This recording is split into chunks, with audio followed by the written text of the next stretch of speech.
Welcome back to From Middle Class to Millions. I am standing up while I'm recording this today because my lower back is hurting like nobody's business. And so I'm like, I can't sit down any longer. I'm going to stand up and do this recording, which I'm totally fine with.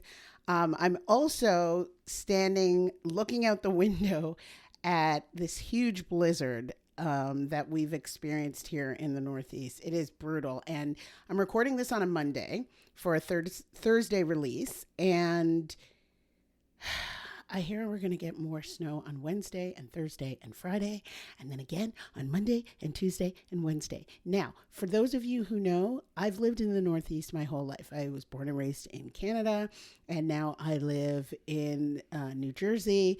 And so why am I complaining about the winter? It's because I've been spoiled. It hasn't been like this in years. And now we're getting dumped on, and I'm like, what is this snow? What is this thing falling from the sky?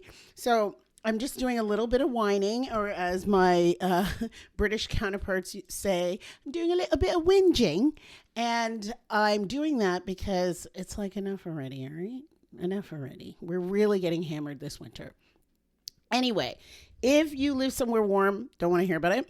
I am jealous. I am envious. I'm going to admit that. I am human. And because you're somewhere warm, I've looked at myself and said, you've got to make better choices. Because the choices you've made so far don't make sense when it comes to your primary residence. But that's okay. I'm making those choices soon. My youngest is going to be leaving. And yeah, I'm going to make some different choices. Just stay tuned. Anyway, I wanted to come to you guys, and I wanted to talk a little bit about, my little reality TV love. There are two things that I wanted to talk about this week, but I'm not going to do that because you don't have time for that. You only have time to hear about one reality TV thing per episode. And it was a toss-up between Love is Blind and the America's Next Top Model documentary, which is a wild show in and of itself.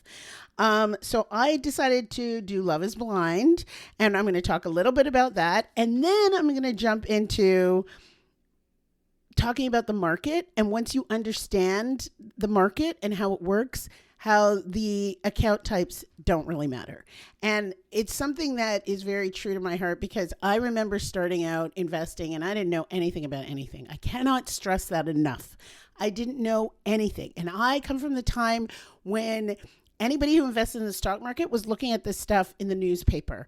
And I would just see these rows of crap. And I was like, what does this mean? Like, what are people doing? And I didn't know anybody who invested in the market. I didn't know anybody who invested in stocks or bonds or anything like that. So it was all so very foreign to me. And I didn't know anybody that I could ask, right? Obviously, there were people around me who were doing this, but nobody really talked about it. And not in my family or not my parents' friends or anything like that. So it was really very foreign to me. So I'm going to break down some of those concepts to you so that you understand that you're not alone, first of all, and that even somebody who didn't know anything not that very long ago could still accumulate millions of dollars. And I learned, and I did not become a financial advisor. I didn't have to, do all of the series tests to do so in order to create this money. I know enough to make sure that I'm not dangerous to myself or to others, but I don't have to know so much so that I've got to engross myself in that life. Okay. So that's what I want to share with you. But before we do that, there's always time for a little of this little nonsense that I like, because I like to keep it light. I like to keep it light for you. I want to talk about the 7 couples that are together right now in Love is Blind. Now, like I said, when you receive this podcast episode, I think the next series of Love is Blind is going to come out because it comes out on Wednesdays and this podcast comes out on Thursdays. So we're going to be a week behind, but that's okay because not much of it has changed. Not much will change because the people are still the people, but some things in terms of who's still together, well, that may be up for grabs. All right, so I'm just going to give you a quick rundown. If you don't watch Love is Blind, you can fast forward past this until we get into the meat. Know that I always have notes on what I'm talking about. I'm not winging this stuff.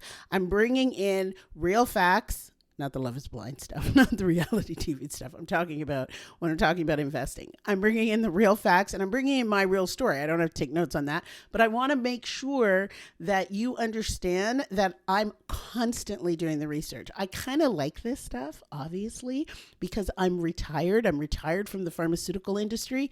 I don't need another job, but I like this. I really, really do. I get a kick out of it. I think people need to know about this. I know that people are working hard and they're kind of stuck and they don't realize that, hey, with a few simple tweaks, a little bit of financial literacy and getting your mental mindset around money in the right place, you can totally transform your life and you can transform the lives of the people around you. So that's why I take notes, because I want to make sure that I hit the chords, hit the actual pieces of information that are going to make a difference for you. All right, but let's get into the little Love is Blind stuff. Okay, let's talk about Emma and Mike. Now, if you remember, Mike, he wants to have kids, like desperately. Mike comes from an Italian family, and having no kids in a Italian family, for the most part, no way. That's not going to go. The parents are like horrified at the thought that he wouldn't have any kids.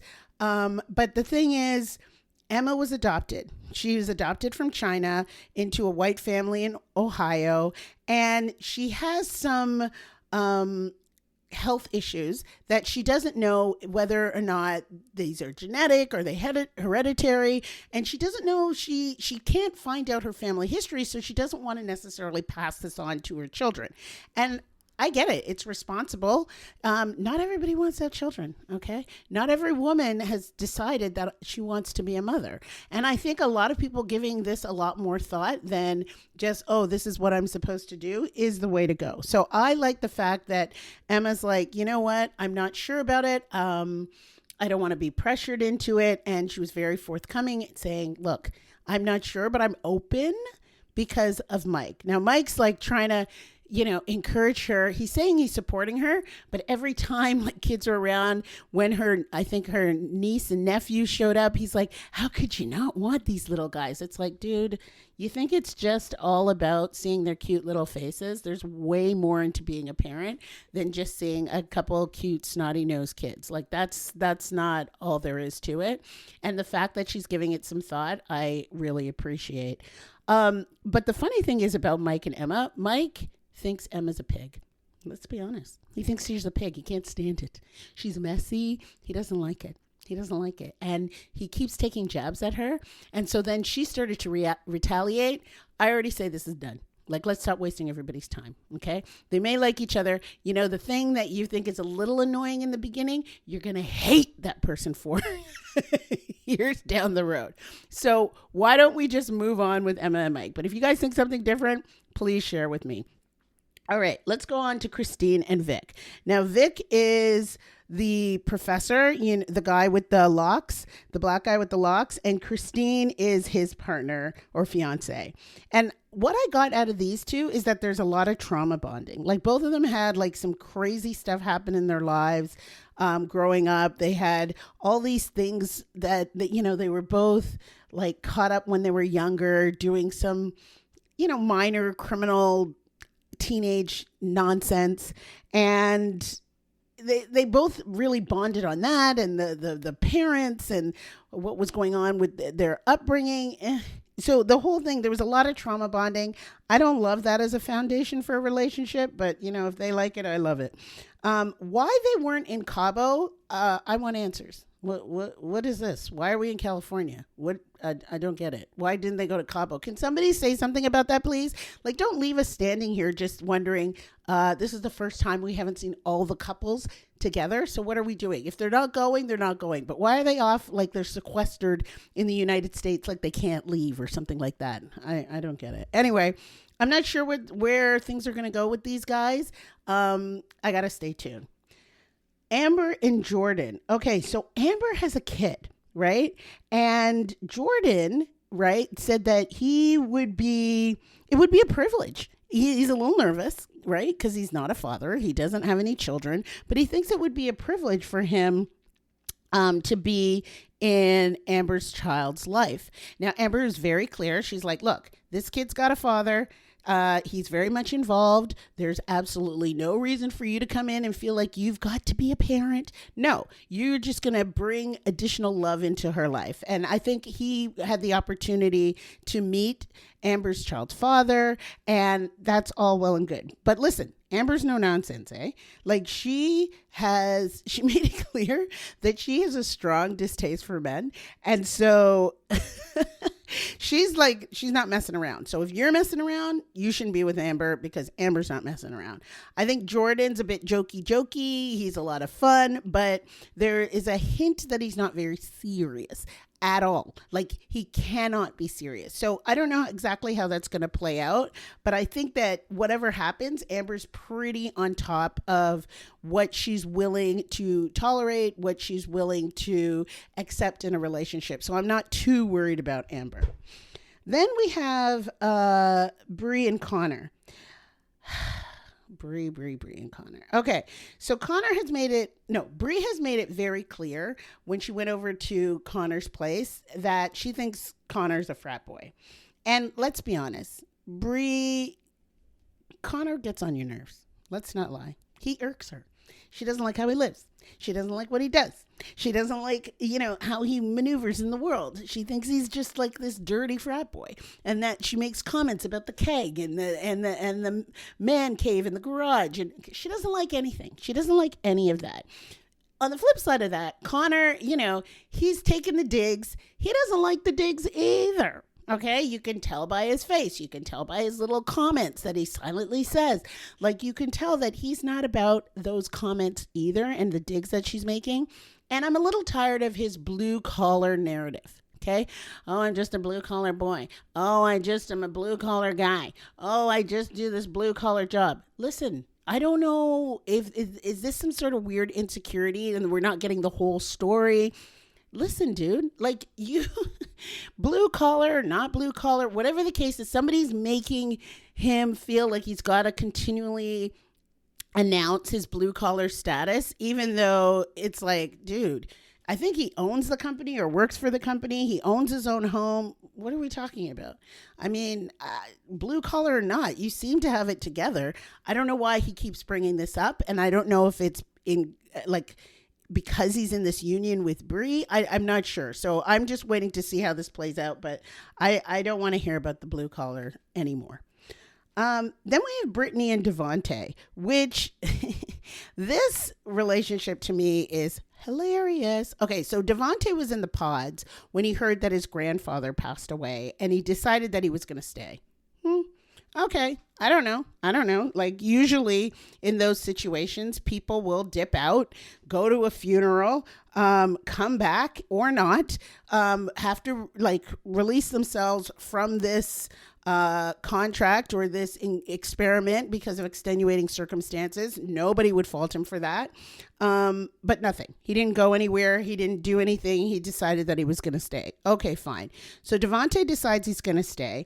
During the reveal, out comes Brittany. Let's be honest. Devontae said he has never dated a woman of color. He's never dated a black woman. He's never dated a woman of color. And here he is. He sees Brittany. That's not his preference. Okay. He only dates white girls. Brittany, you are not a white girl. He is not attracted to you. Period. The end. He only dates white girls. So guess what? You're not it. And so then we go through this whole thing when they're in Cabo and he's not attracted to her. And she's like, you're not making me feel pretty. You're not making me feel wanted. You're not making me feel desirable. You're not. That's right. He's not. And here you are, you're not even at the honeymoon stage. You're dating and he's not attracted to you. Girl, get out. Like, save yourself. The thing is wild to me that, he's like, oh no, I'm gonna change. But the flip side to this thing too is, Brittany, you're not attracted to him either. Okay, let's be honest. Brittany is not attracted to Devontae. She's like, oh yeah, I like your eye color. Maybe she does, but that's all she could find. That's not what she envisioned coming through those doors when the pod doors opened up at the big reveal. That was not Devontae that she thought she was going to get. Now, people will say, okay, how do you know that? Whatever. Devontae? What do you think when you think Devontae? Anyway, I didn't think that guy. So neither one of them are attracted to each other, but they're going to pretend and force it.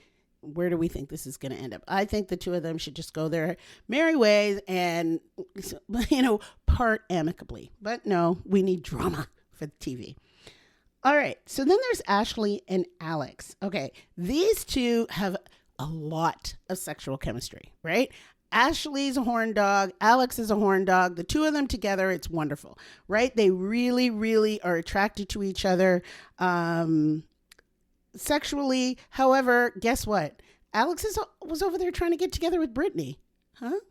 Because he's like, well, Ashley's not really my type. I don't really go for like blonde hair, blue eyes. I kind of go for girls with dark hair, the brunettes, the dark eyes. Again, here we are again. I know it's Love is Blind, but guess what? You're not blind. So when the reveal happens, you are like, I'm not really, I'm going to try to make it. Yeah, you had a great personality. We really connected. But now that I see you, not so much. Right? And so this is but nobody wants to be an a-hole. So they're trying to see if they can make this work. Maybe I got to look beyond what I always thought was my type. Right? And now I got to see if there's something else there. These two aren't going to last either. Ashley's father dragged Alex through the coals, which I thought was fantastic. And he's like, no. He's like, Ashley's a bad picker. And once again, bad pick. So let's see what happens with Ashley and Alex. Now, the last couple, let's talk about Jessica and Chris. Okay. Jessica is 38, I believe, and she's a physician. And she's always talking about how old she is. She's too old. She's old. She's old. Oh, I'm old. I'm old. Now, that may be because she's talking about her age in comparison to Chris. I think Chris may be in his early 30s. I don't know exactly how old he is, maybe 32 or something. So she's got a good 6 years on him. Or he may be 33, something like that. But she's got some years on him. So her talking about how old she is, 38, you're not old, sweetheart. But okay, if you want to say that.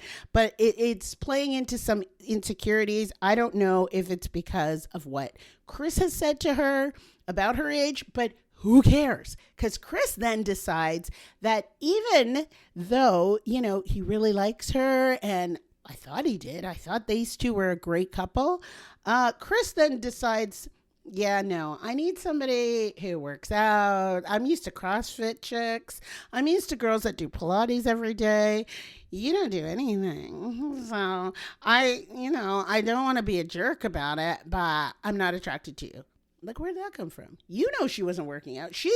I've heard her say that numerous times. You go do your thing. I don't work out. I don't run. She's talked about all the things she doesn't do. So I don't know why suddenly he's like, yeah, no. And then he goes and he then tries to shoot a shot with Brie, which that was very shady. And she was entertaining it. So the whole thing was a little gross. I guess her and Jessica aren't girls because she didn't feel any way about letting Chris say all this negative stuff about Jessica and about Connor. So he's just a special one altogether. But yeah, that obviously those two broke up. I hope you guys have already seen this because you're getting all the spoilers.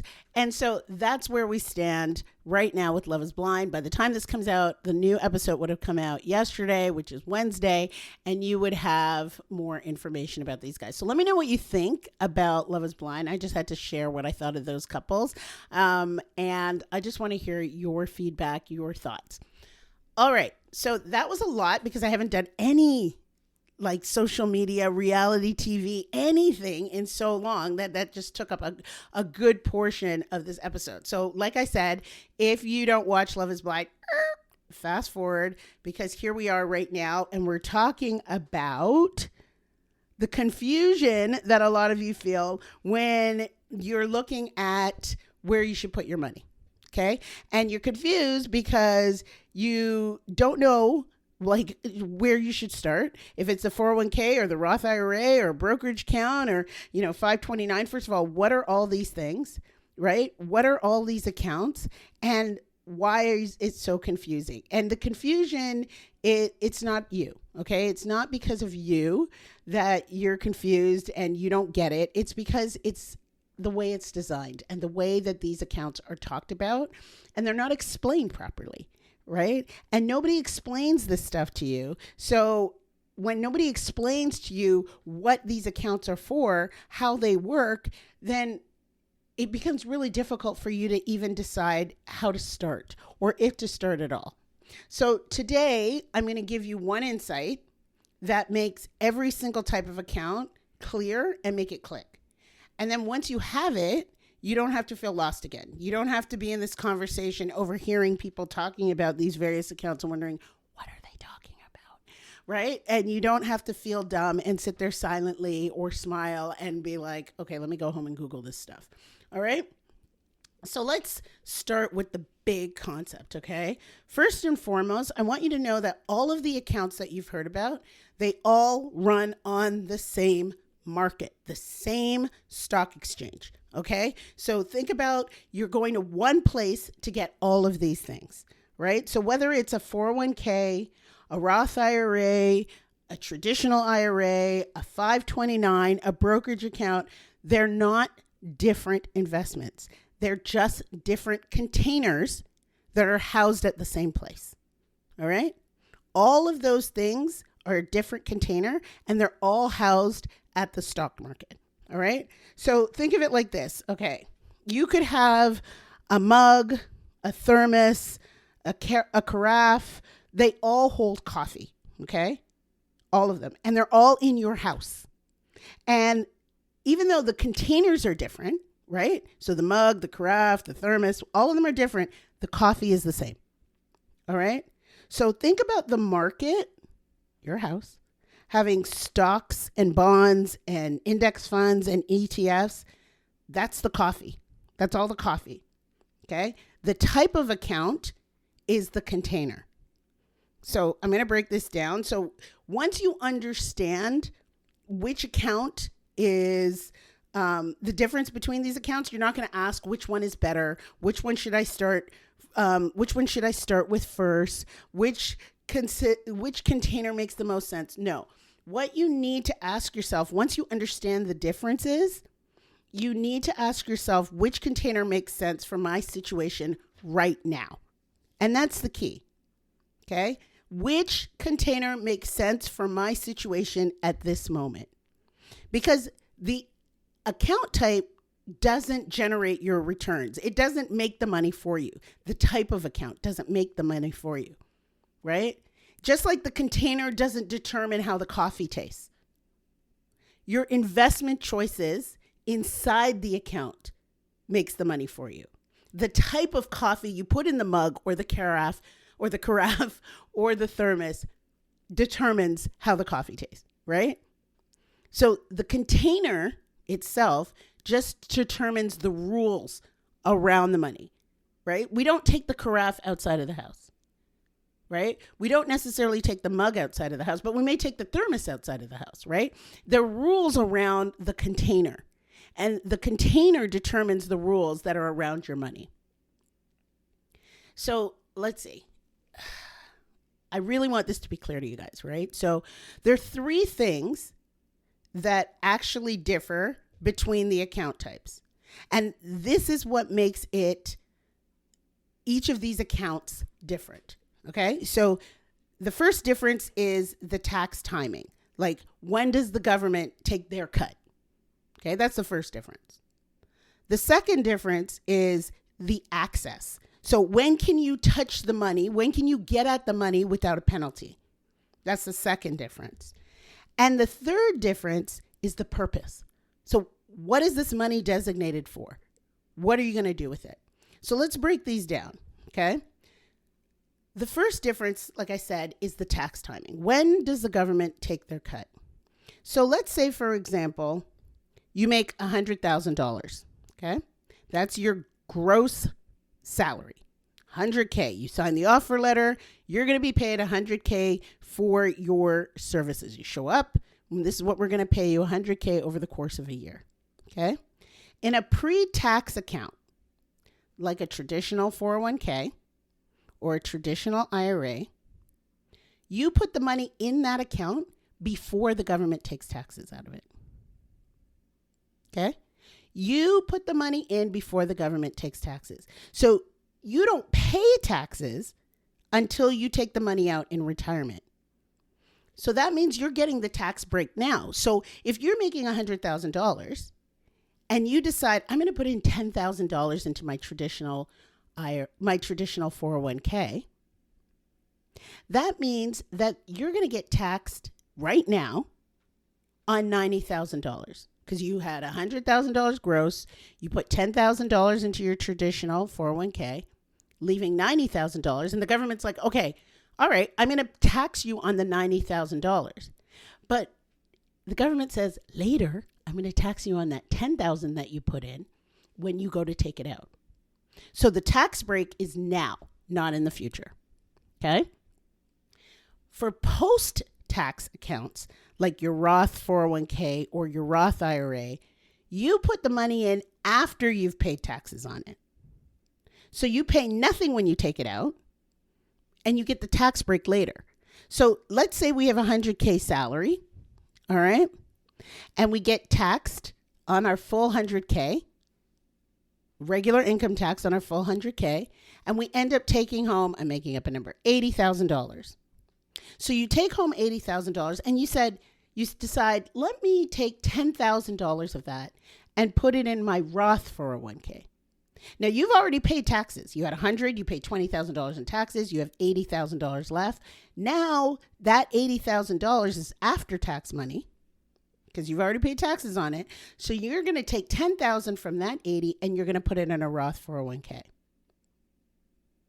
So when you go to take that money out at retirement age, you don't have to pay taxes again. You've already paid taxes on that money. You paid taxes on that money when you made it, right? So that is a post-tax account.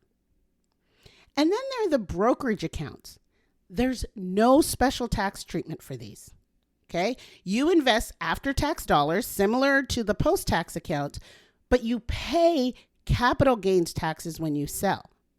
So when you go to take out that money, you're going to pay taxes on it, yes, because we always pay taxes on whatever money, whenever it goes in. You're going to have to pay taxes at some point.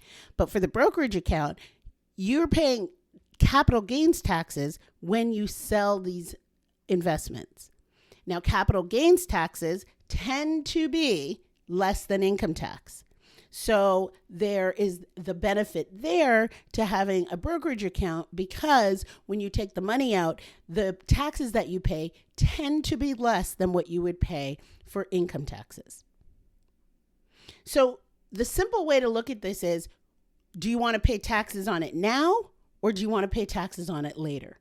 And that's really what you're deciding, right? When am I going to pay taxes? Because guess what? Uncle Sam's coming.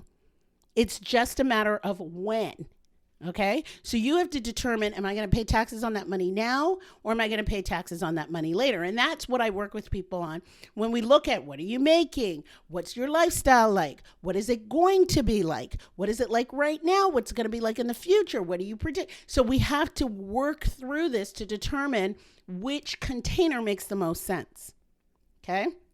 So the tax timing is one of the big questions that we ask ourselves. The second question that we ask ourselves is, okay, when can I touch the money without a penalty? Because that's key. I'm putting this money aside, but obviously I'm going to want access to it. So when can I get it without being penalized? So when you think of retirement accounts like a 401k or an IRA, they're designed for you to keep the money in there until you're 59 and a half.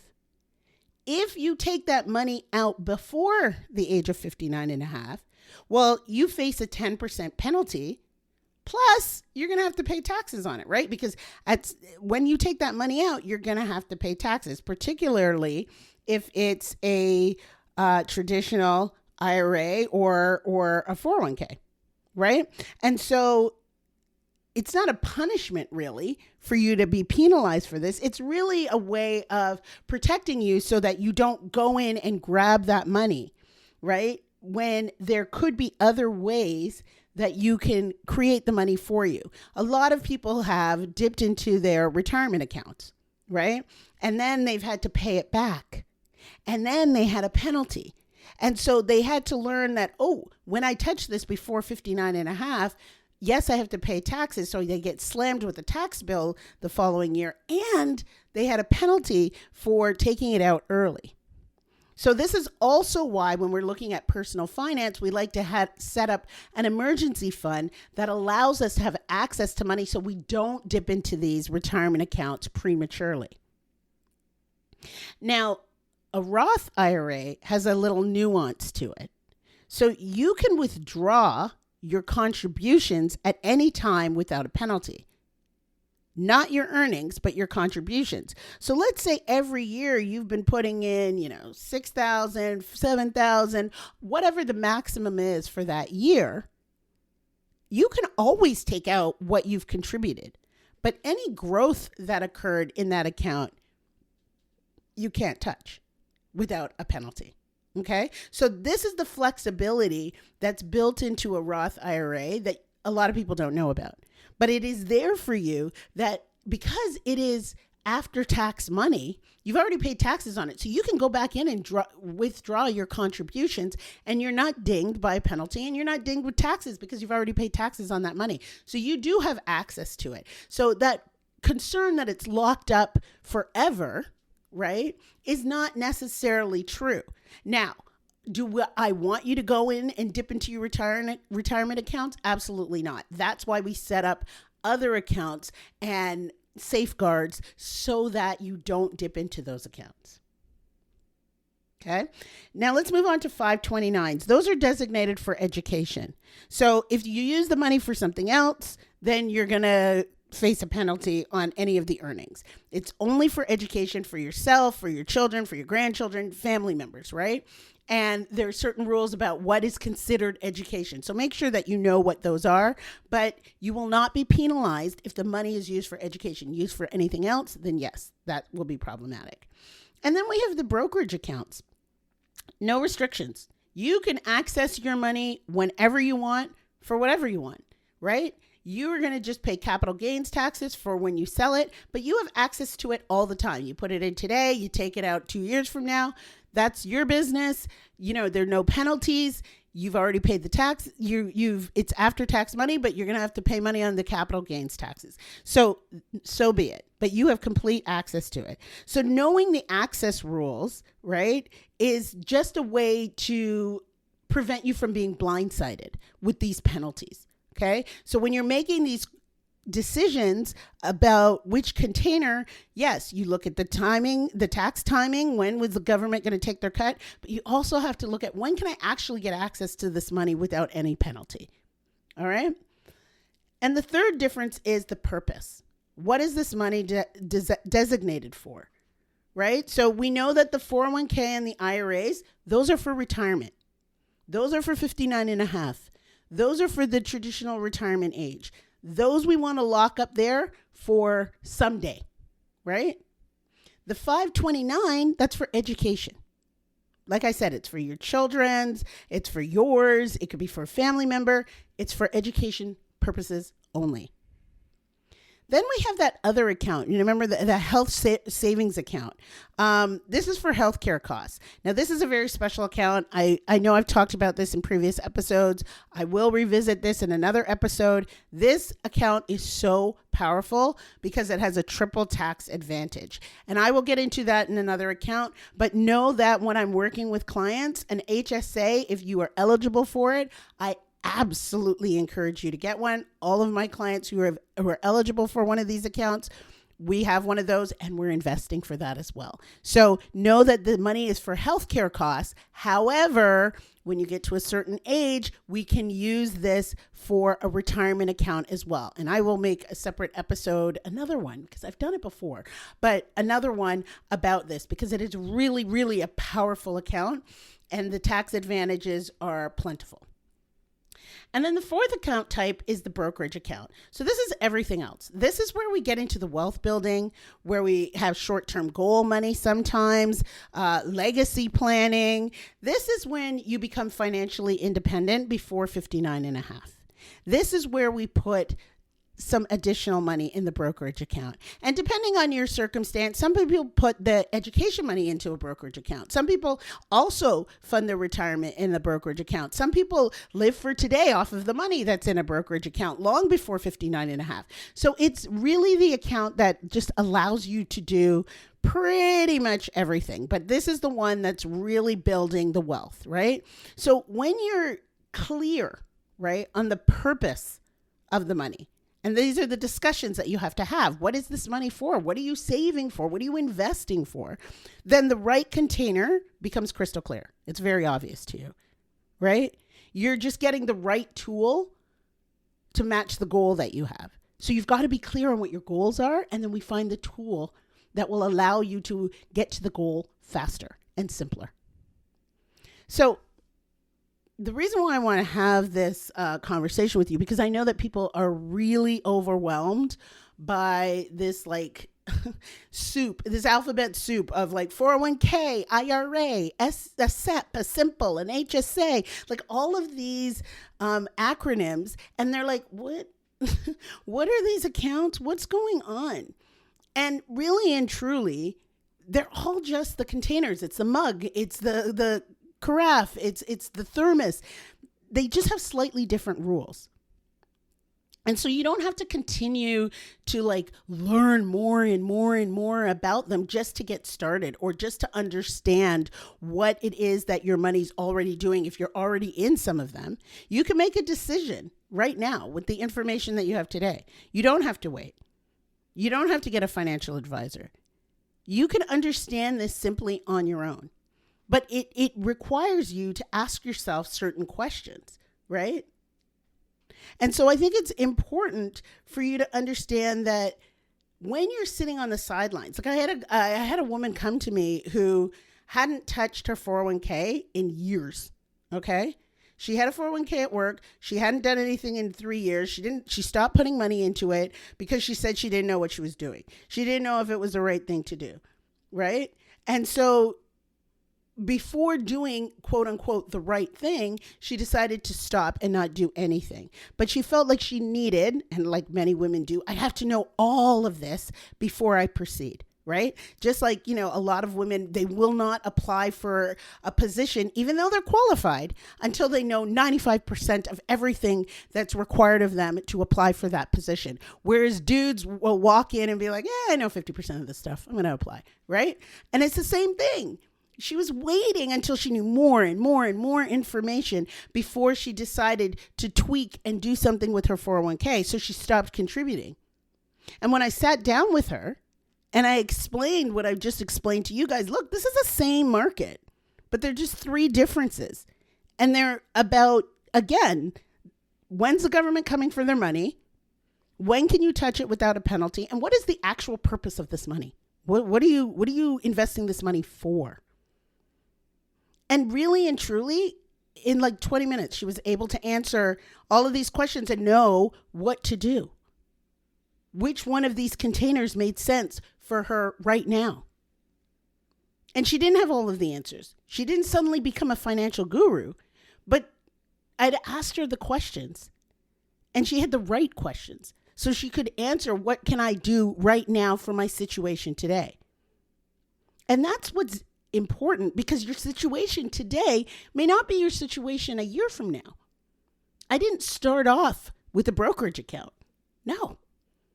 Why would I do that? I needed to start off with retirement accounts. I needed a tax break, right? I needed to put my money into a retirement account for someday. But I also need money for today, and I need money for tomorrow. And all of those accounts are different and serve different purposes. So when I knew what the money was designated for, then I could say, okay, this is what it's designated for. When can I get access to it? When am I going to pay taxes on it? Okay, once I had the answers to those questions, then I could decide, all right, this is the type of investment vehicle that I need. This is the container that's going to serve me right now. And then as I went on, the container changed. I would keep some of those containers, but then I would also move on to other containers. So for example, as my kids finish college, I don't need to continue with a 529. I don't need that container anymore. I can get rid of that container, right? It wouldn't make sense for me to have that container still. If you don't have children, unless you're planning on supporting somebody else's child through college or contributing to their education, then you may not need one of those accounts. So just because you hear of all these things, it doesn't mean that it's necessarily for you. And that's why we have to ask these questions. So the lack of clear information and purpose kept that client of mine immobile for 3 years. 3 whole years. Instead, within 20 minutes of having a conversation, she was able to answer those questions. And of course, we didn't focus on all of the money she missed out on the past 3 years, because some people like to know that. I don't know why you like to torture yourselves. Some people like to know. They like to calculate. What do you mean? You mean if I was investing these past 3 years, this amount, this is how much I'd have? Yeah, some people like to know that. Fair. It motivates them to keep going. Okay.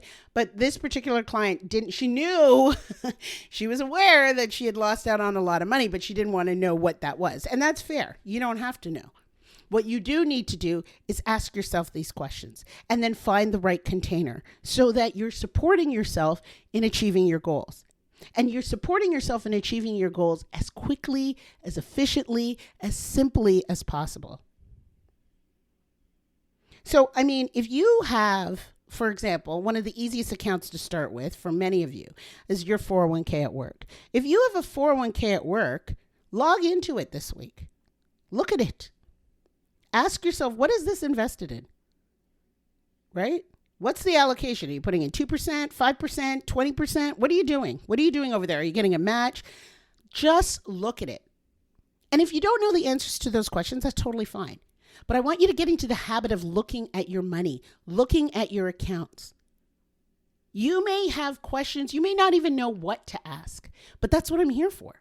If you're like, I opened that thing and I don't know what's going on in there. Trust me, I've been there. I understand you. I've been there where I didn't understand anything about what was going on in those accounts. That didn't stop me from creating $2 million plus in my 401k, right? So you don't have to know everything, but you need to know enough and you need to look. If you're not looking, that's problematic because you're losing. If you're not looking, you're losing. And I don't mean frantically looking every day. I mean looking at the account to see what is going on in there. And if you open it up, you look at it, and you don't know what's going on in there, that's when you get on the phone. You get on the phone with me. You book a call. Now, if you don't have any investments right now, right, and you don't have a 401k, it's not offered at work, then there are other options for you. There's a Roth IRA that you can open. There's a brokerage account that you can open. There are other options available to you. And that's what I want you to know. And on most of these platforms like Fidelity and Vanguard and Charles Schwab, you need $1 to get started. So you cannot sit here and say, I don't have enough money to invest. There's nothing left over. I can't start with the pre-tax, post-tax, any of that. $1. I know you have $1. So there are ways in which you can get started. So the amount of money isn't going to be the barrier, okay? And if you have a 401k and you also have a Roth IRA, and a brokerage account, you're doing more than most people in the United States, right? And you should pat yourself on the back. Good for you for getting started. But if you don't feel comfortable knowing enough to know how much money am I going to need, is this money going to last? Am I intentional about which container I'm prioritizing and why? Because you have to ask yourself that. Listen, we can't necessarily max out every single container. Some don't have maximums, yes, like the brokerage account, but we can't necessarily max out all the containers, so we got to prioritize. There were times when I was like, got to scale back on the 401k. I never maxed out my 401k, by the way, and I'm not saying not to. I just didn't have the funds to do it. I wasn't making that much money that I could afford to max out my 401k, and I was investing in other things as well. But I had a plan. I had a strategy, right? So it wasn't like I wasn't putting money into my 401k, but I was doing something else on the side that didn't make sense. No, I was like, well, I'm not going to put all the money in my 401k here because I'm also investing in real estate. And I'm not making hundreds and hundreds of thousands of dollars when I could afford to max out my 401k and invest in real estate and invest in vending machines and. I had to prioritize. So I had to know which account type made the most sense, because it's not the account type that makes me wealthy. It's not that at all. It's what I put inside of it, how consistently I do it, and the intentionality in the plan that I had in order to build wealth. The container just helped me do it strategically, but it's not the container itself that made me wealthy. So I want you to think about, really, does this make sense to you? Do these different containers, the concept of the container, make sense to you? These questions that you need to ask yourself about the differences between these containers, the tax timing, the access, the purpose. And when you ask yourself all of these things, I hope you have a moment where you're like, oh, okay, I get it.